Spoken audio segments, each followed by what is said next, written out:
Hi, it's good to be with you all tonight. I've been looking forward to this for several weeks, and transformation is one of my favorite topics. And so when Clark and I had a conversation, I thought, I need to jump on that, even though tomorrow I'm flying a red-eye for the weekend to spend some time with my people. And I miss them so much. They're in Texas, my sister and my brother, and so I'm looking forward to having time with them this weekend before Easter. And so these images that you'll see on this first slide here are actually from a friend who lives in Texas that I got to see last spring. And these images are actually of a fern that is growing. And when I first saw that first image in her garden, I was asking her, what in the world is that? It looks kind of alien and really, tightly wound, almost like psychedelic or something. But it's just so cute, I thought. But anyway, looking at the second image, that's as it unfolds. She sent these pictures for me last week. And it's like these little spirals that just open up. And they turn into these branches here. And so full of growth and beauty. And I thought that represents kind of our story sometimes. Like, what is happening right now? And how is it going to look any different than it does right now? So, Clark, thank you for the introduction. Like you said, my name is Holly Morris, and I'm a licensed marriage and family therapist. I've had the honor of doing some supervision at a former agency that I was with, and then about a year and a half ago, I went into private practice. So I'm in Los Alamitos in one office and in Tustin, and it is such a joy to work with the clients that I get to work with. I specialize in working in trauma recovery and anxiety spectrum disorders, quite a bit of life stage transitions, which is what makes me excited to be with you guys, because you are in this time of life where most people are really taking a look at their past, their present, and thinking about where they're going to be going in their future. And so it's such an exciting time and sometimes a terrifying time. And so what we're going to be doing tonight is taking a look back to the very beginning and talking a little bit about attachment, which is actually usually viewed from about our first 5 years of life, and those relationships with our caretakers, and kind of how that creates a blueprint for the way that we move forward in relationships in life. And so that's kind of, we're going to go through a few stages, but that's going to kind of be our contact point that we'll be coming back to. And so there's a couple of scriptures on the next slide that I just wanted to build kind of a foundation of the belief moving into taking a look at our life story. So my practice is called Heart and Arrow Therapy. And the reason that I named it that is because growing takes a lot of safety and love and tenderness and heart. And it takes a whole lot of courage sometimes, doesn't it, to face the things that are in front of us and just be hopeful that it can change and that something will come from it that's beautiful. But in our time together, just believing that there isn't anything that can separate us from the love of God, and sometimes he maybe doesn't feel as close as we wish that he did in different seasons. But we do believe that there's nothing that can separate us from his love. That we are, as a church, we are one human body, but we're also made up of all different parts. So both are true at the same time. And same thing with our giftings, that we all have gifts that are unique to each of us. So we're kind of holding those, we call it in therapy dialectics, but these two kind of realities at the same time. And so going into the next slide here, this is just going to show us kind of where we're going to be, what we're going to be up to tonight. So all of us are fearfully and wonderfully made. From the beginning, starting with attachment, and then I would say stressors are kind of like #life. And I heard you guys had a talk about trauma and grief and loss, and that'll probably fit right into there. Our support system and the quality of it and how that creates a fertile ground for us to grow. And then the meaning that we make of these different life experiences that we've had. So tonight, I'm also ask at different times for you guys to participate a little bit. And I hope that there will at least be a handful of you guys that are willing to do that, nothing forced at all. I won't be asking you to come up on stage or anything, but maybe just getting some feedback from the audience. So this is actually going to be the first contact point of that. And so if you're up to an exercise, if you wouldn't mind getting with one other person, so if you could get just in kind of twos, or if it's hard to get in twos, you can get in threes is okay. But if you can get in twos, best.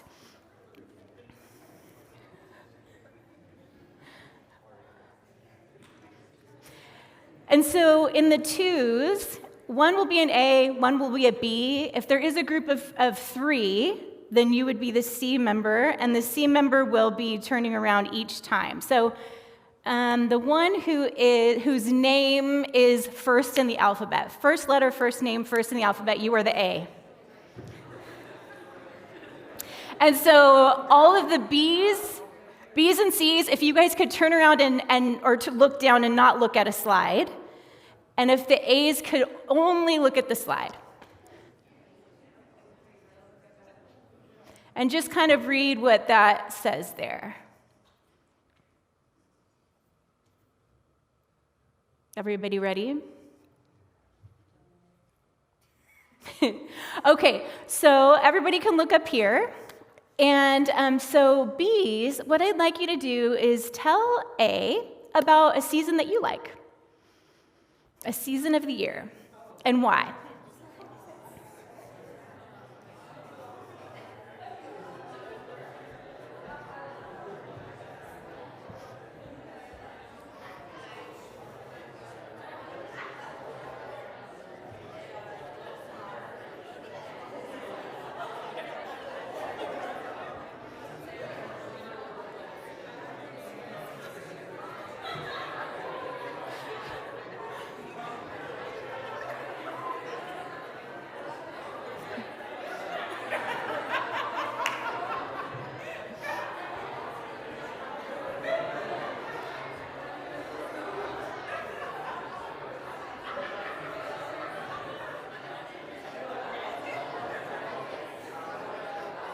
Okay, you guys can go ahead and stop.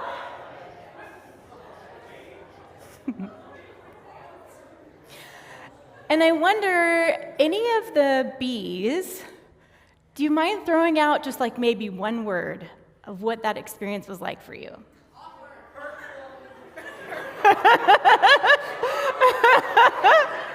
So I heard awkward and hurtful. Anything else? Concerning. Yeah, concerning. So what about for the A's? What was it like for you?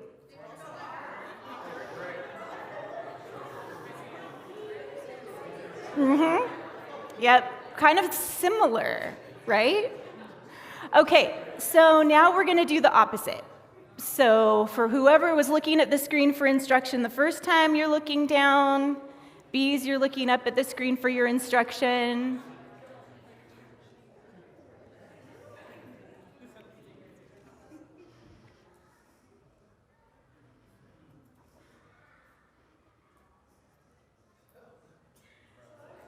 Okay, so same thing.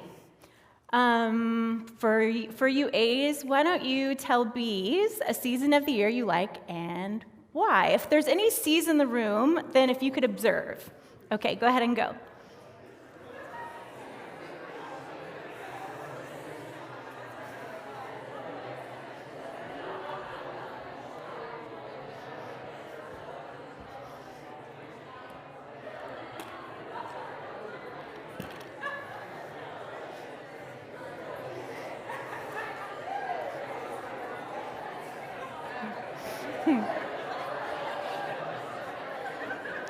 Okay, let's bring it back.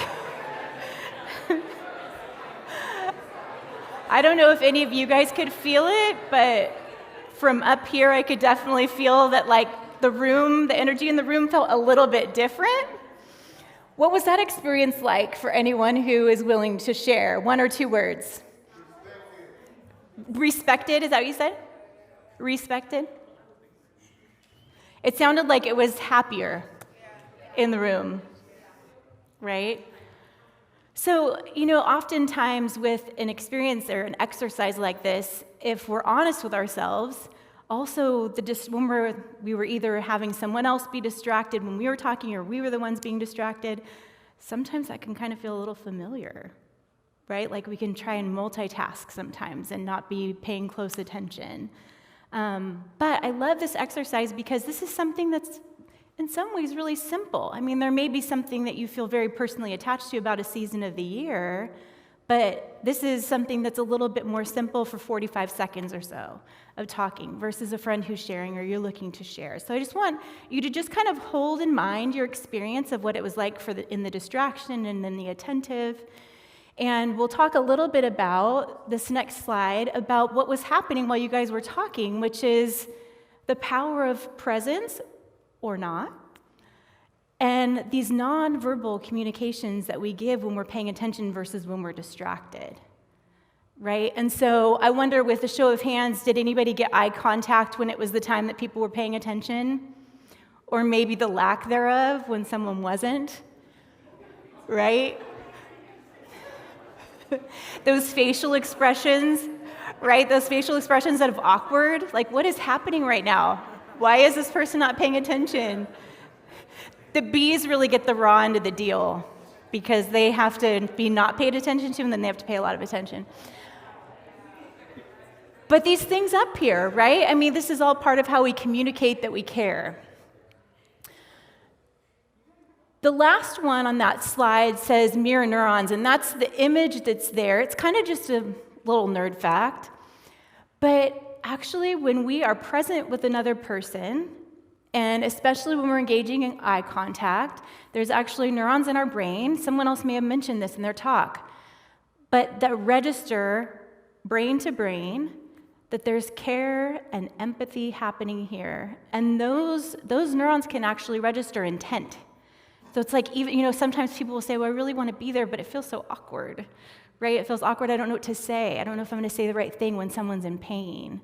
But I just remember that just being there and being a presence, that actually your brain might do some of that work for you too, of communicating that you really care and your intent to do that, even if the words don't come out perfectly. So we're going to be talking about story tonight. And as we get into attachment, I want to read to you a very short blurb from this book called In My Father's House of Corrie ten Boom.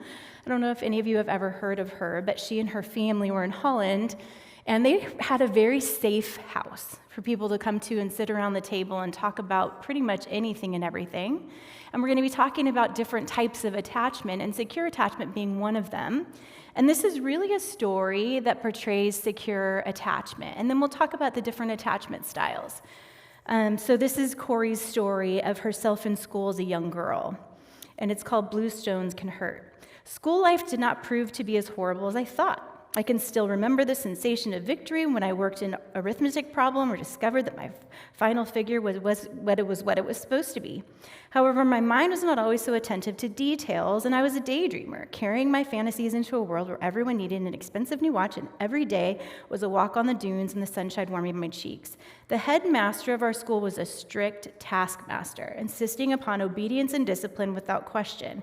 He had warned all the children not to step on the blue stone, which was a small square stone slightly higher than the rest of the outer yard, and I was not paying attention to his instruction and stepped on the stone, and instantly my face was smarting from a sharp slap on my cheek. I can still feel the shame of it after all these years, for I don't believe the people at home had ever slapped my face. A color photo plate was impressed on my mind, which has never faded. The tears covered my face, but I could see the girl who stood in front of me, what she wore, a red dress, a white apron. There was a green door in the garden gate, and the colors all blended with blazing eyes of Mr. Lauren, the headmaster. I couldn't wait to get home that day. Before I opened the door, my cries had overpowered the sound of the bell, which announced any visitors into their shop where they lived. Mama took me on her lap and comforted me, and when I had quieted, Papa held me in his arms and like he did when I was a baby, and I can still feel the sensation of safety as I put my head on his shoulder. What is security to have a refuge when life is really hard? 45 years passed after the Bluestone incident. The Gestapo had arrested me, and I was being asked the location of the secret room in which I had hidden 4 Jews and 2 underground workers. I realized that if I told, it would mean prison and possible death to 6 people who were there, so I didn't tell. The interrogator slapped me on the face, and at the same moment, I recalled the backyard of the school, the angry headmaster, and mother and father's comforting help. So 45 years later, she was still able to recall her parents' love, the injury, and her parents' love of her. So on this next slide here, we're going to talk about attachment, and this is where we're going to start.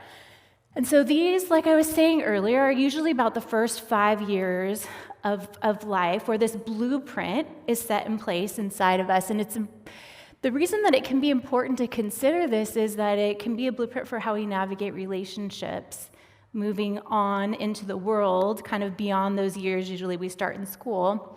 So we were just talking about Corey and her example of secure attachment, where her caretakers were accessible. She even had both parents comfort her when she came home from school that day after being reprimanded. But the caretakers are usually accessible and responsive, both physically and emotionally, and the child feels delighted in. Like they're likable. They're not just loved, but they're likable. And usually children in this category will seek proximity or closeness to their parents when they're distressed, just like Corey couldn't wait to get home and be with her parents. So then in relationships outside, they tend to be similar, connected to others, confident, able to emotionally regulate. And then we have 2 other forms of attachment that start with anxious, and those are considered insecure. And one is more avoidant, and one is more ambivalent. So one is where caretakers are unavailable or neglectful or maybe withdrawn, and so they will dismiss emotions of themselves and other people in the world. This hasn't been modeled for them. Tend to be really independent, like kind of pick yourself up from your bootstraps and just keep moving. Anxious, ambivalent, the caretakers were unpredictable. So sometimes there was a really close and yummy sensation of being able to be comforted and all of those things, and then other times not available much at all. And so there's a confusion about why is it sometimes this way and sometimes that way. So they do still seek their parents for help, but then it's unpredictable what they'll get in response. So there's usually a high awareness of what other people are feeling, because if they need something, then they need to know that it will be received. But usually they'll go close, try and get needs met, but it's really hard to take it in because there's a fear that that's going to go away. And then the last one is disorganized, and this is usually kids that grow up in households that are much more chaotic, sometimes abusive, and or the parents are really checked out, like just dissociated, depressed, not involved. The parent is in such a state internally or relationally with other members of the household that the parent isn't available to be able to what we would call mirror the child or be able to help the child to know what it is that they're feeling, what it is that they're thinking, help them resolve problems. They're just unavailable for that. And in abusive situations, the parent is the one that a child would need for security and comfort, but also is the source of abuse or pain. And so the child is having, that's called fright without solution. So there's this, I want to go close, but I can't because it's not safe, and feeling kind of stuck in that situation. And for those of us who are a little bit more visual, in the 70s, when they were writing this theory, they did this research, and it was called the strange situation. And so I'm just going to give you a visual of what each of these children would then look like. So basically what they did was they had caretaker and child. Child was between like 6 and 18 months of age, and there would be a room with a bunch of toys. So caretaker, child in this room, and then they would introduce a stranger. The mother would leave the room. Child's left a stranger, mother would come back. And what they were looking at is what would this kind of distressed child left to a stranger do with caretaker, mostly mom, when she came back. So a securely attached child would go towards mom, get a hug, feel really good, and then engage back in play. Totally take in all of that yummy affection and care. For the avoidant, they would almost seem like they didn't really even notice that mom came back in the room and just kind of stay at play. And remember, this is like 6 to 18 months. With anxious ambivalent, they would usually approach caretaker, but not be able to take in the comfort. So they would be arching their back or wiggling around or grasping on and trying to feel better, but really not being able to take in the care of parent. And then with the disorganized attachment, they would usually see children doing things like turning circles or going and hiding in a corner because there wasn't really a way to resolve the distress that was there. And so those pictures, I'm hoping, will be helpful because each of us grew up in a household that we had different things modeled for us for relationship. And these are things that when we're kind of more insecurely attached or disorganized. There's a lot to heal there. But in our relationships with other people, we're pulling that blueprint into the world, which informs a lot of times, can we attach, or is this really, really hard to do? And that also includes the way that we would approach and feel we are approached by God. And so we'll get to the support system, but what we have an opportunity to do for each other is to be able to really represent a safe place, kind of like the people who are listening really intently to why someone loves wintertime, that those corrective experiences can kind of be one by one like building blocks. Also, it's not the end of the story. Like that 0 to 5 is not the end of the story.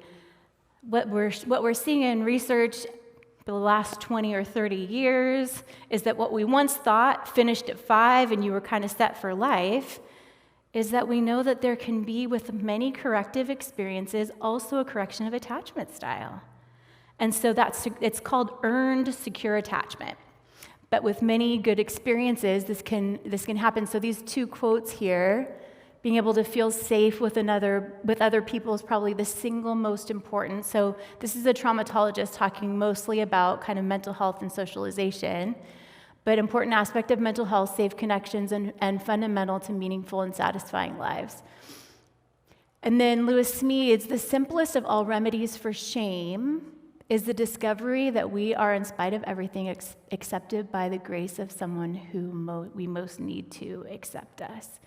And so in that quote, thinking about shame being something that would pull us away from relationship, maybe even believe that we're not worthy in some way. But I hope that you've all had at least one experience like that, where you can share that experience with someone and that they received you in so much love. And those are the building blocks that can bring us back to secure attachment. So there's questions sometimes about, okay, so I realize that in my home, feelings weren't really something that we talked about, and I do want to be able to become more secure in my attachment. What can I do? So learning what it is that you feel can be a really helpful start. Because it's not only helping you to be able to identify what's going on inside of you, but also when you're looking to share with somebody else, when you say, I was really jealous of this situation, someone's probably going to respond to you a little bit differently than if you say, I was angry about that. Both feelings might be true, but the closer that we can identify what we're feeling and communicate it, it opens up an opportunity for someone to relate to us all the more. So especially for people who tend towards the avoidant side of attachment, starting with the body is a really great place to start, because emotions can feel pretty scary if it was something that we weren't raised with and not really talked about, and it can be hard to even identify it. So this image here is kind of showing where emotions show up in the body. So maybe even starting there. We can go to the next one. So life stressors. I was thinking #life. This is life, right? Like once we're born into this world, there are things that are happening that are imperfect. And I loved this image because it just really depicts, without working through our stressors, without working through our hurts, without healing, that this can be what it feels like. Like you've tied boulders on yourself, or they've been tied on you, and they're being carried through life. And these are just some examples, thinking more holistically about where do stressors come from, right? They can be more in our body and biological. They can be more mental, psychological, emotional, social.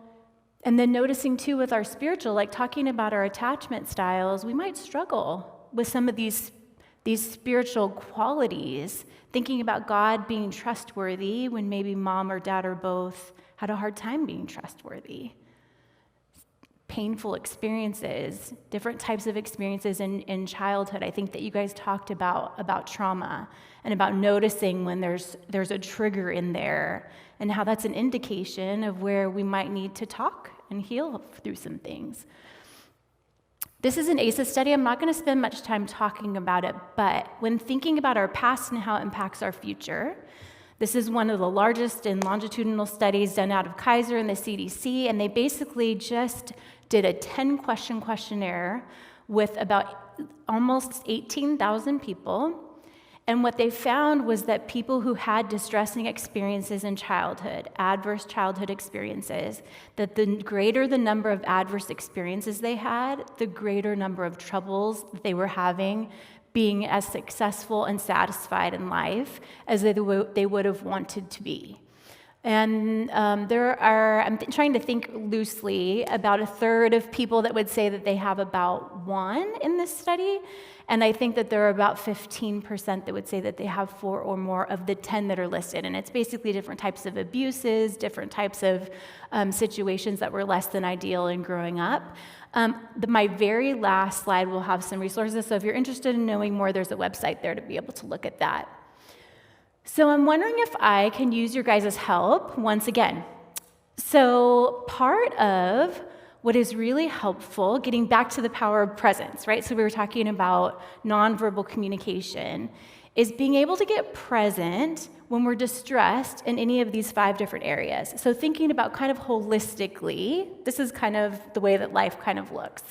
And so I wonder in your little groups of 2 or 3, if you could have a conversation just for like a couple of minutes and think about for yourself, when you're feeling mentally stressed, when you're feeling emotionally, relationally, spiritually, physically stressed, what is something that you find yourself doing to be able to try to help your body, your nervous system, your mind, your heart, your spirit, out of this distressing place into more of a calm and present place? And so if you can just talk with your groups about each of these just for a couple of minutes, and then because I know you guys are full of really great ideas, and we're also unique in the things that help us, we'll help each other out with what you come up with.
Okay, so let's come on back.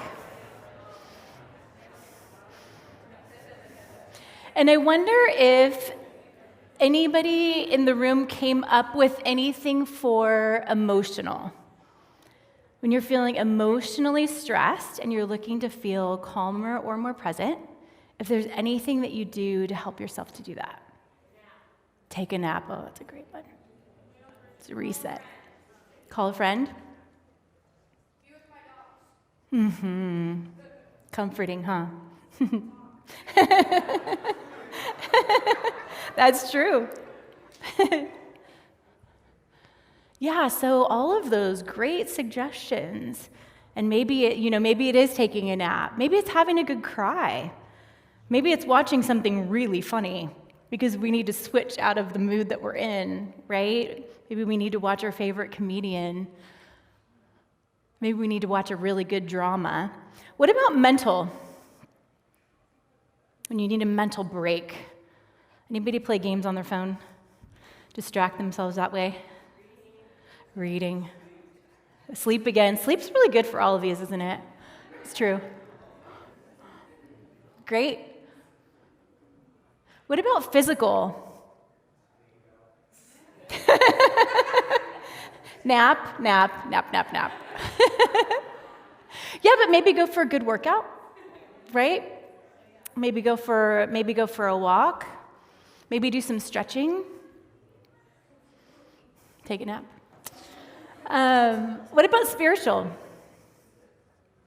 What is helpful for you when you are feeling distant? Scripture, worship. What was that? Go back to the basics. Confession. Yeah. All really great suggestions. Prayer. And what about relational? Our last one. When you're feeling maybe you're feeling disconnected or need to get disconnected.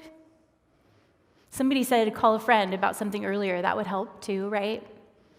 Calling or texting, getting a hug, spending time with someone that you really like, grabbing a coffee. Sometimes writing a letter or an email. Just connection, right? Finding ways to connect relationally.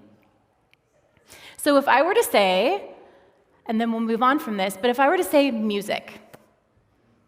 So music, can you guys think about how might music fit into each one of these categories?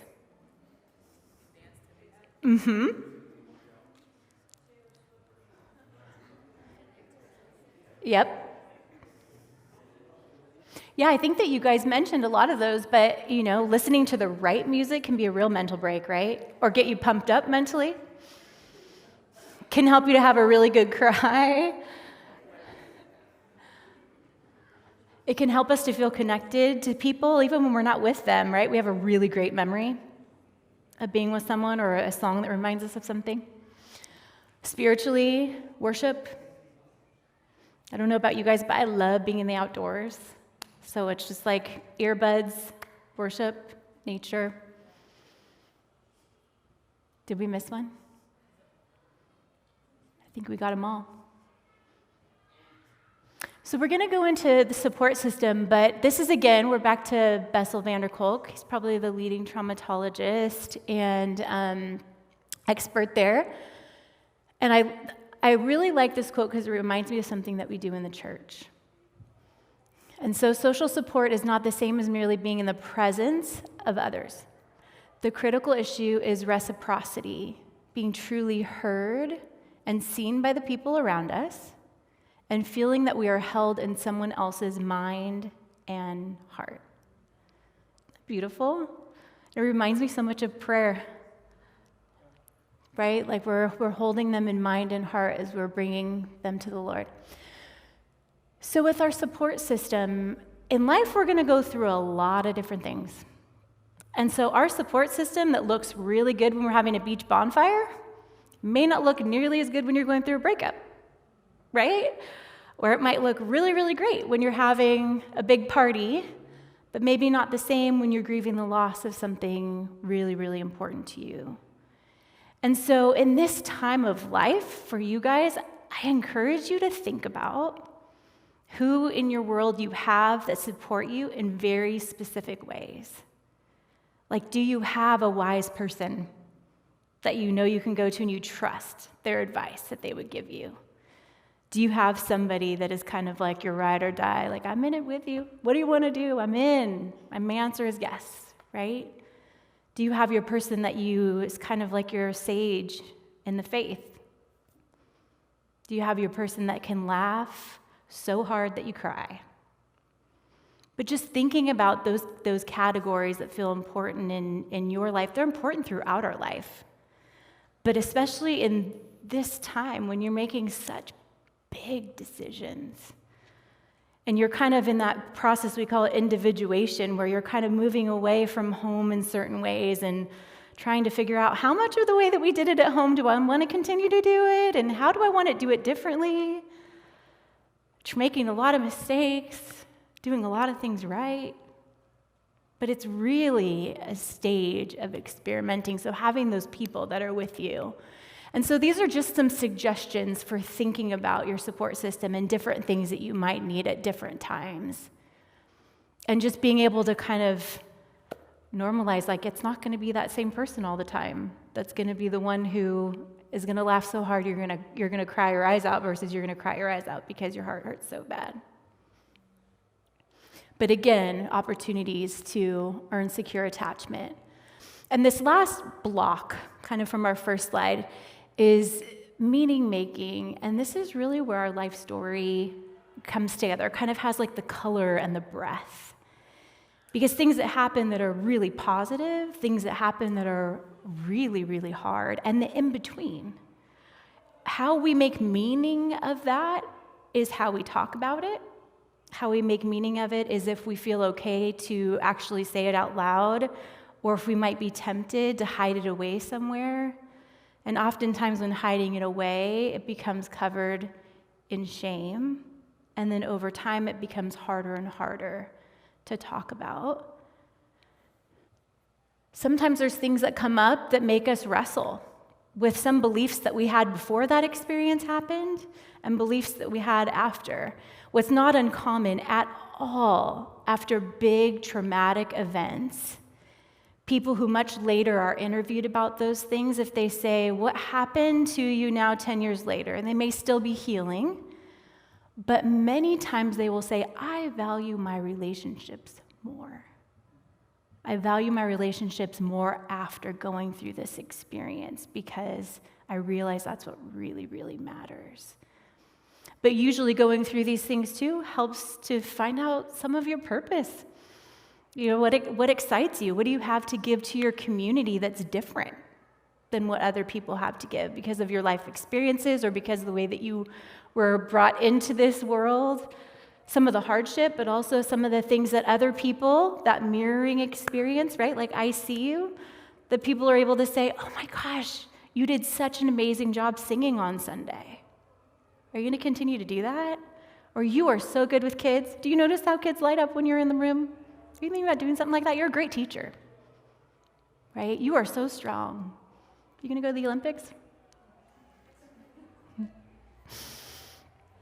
So again, just different reminders of things that are happening in the way that we make meaning out of our experiences. I had the opportunity to be in Israel about 5 years ago, and we were at the Pool of Bethesda. And if you guys remember this story, this is the paralytic who's on this mat for over 30 years and encounters Jesus, and do you want to be well, and pick up your mat and walk. That mat is his story. And the meaning that he makes out of that is the impact that he is able to have to those around us, to those around him, when he's able to heal from what happened all of those years of waiting. And we all have those stories, right? Even with Corrie ten Boom, right? Like that story when she went home and she was hugged and loved by her parents meant something to her at 5 years old. It meant a lot to her at 5 years old. And then it came back and meant something brand new at 45 years old. And so these experiences that we're having that are kind of also positively tucked away inside are things that you will carry with you, and they will come back sometimes at the times that you least expect it. That happens for us.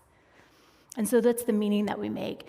So here, this is just a representation of all of these things really go together, right? I mean, we come into the world, we were kind of talking about first 5, right? And then after that, #life. And then who are the people in our life, and how do we help make meaning? Whenever we're wrestling with making meaning, who are our support system that we go back to? They're going to help us to be able to make sense of things and move forward in things and heal. How do we do that? So all of these are just really mutually dependent on each other.